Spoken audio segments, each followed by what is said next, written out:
forecast from the First Coast News Weather Team, certified by Weather Rate, sponsored by AC Designs.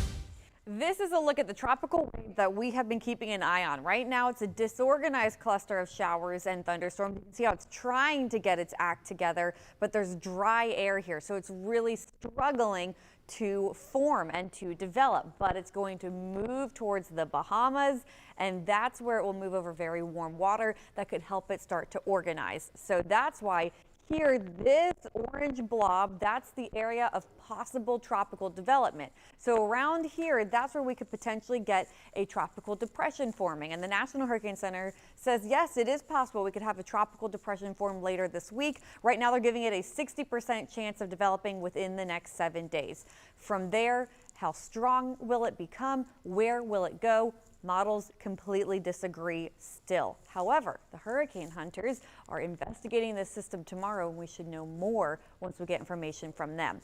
This is the European model. It's been very consistent, but it shows it trying to organize again in the vicinity of the Bahamas and then moving up the East Coast. So staying off the coast of Florida, passing our coast, perhaps bringing some beach impacts, maybe some rip currents, as well as perhaps some rain, and then staying off the coast, and it's more of a concern for the coastal Carolinas. We also have the GFS model. This is the American model. It really struggles to get its act together, stays more disorganized before it goes into the Gulf of Mexico, the complete other side of the state, but it could still bring rain to portions of the first coast, organize near the Big Bend region, and then move west away from us.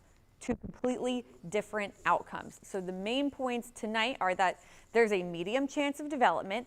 If we get any sort of impacts, it would likely be Sunday and into Monday.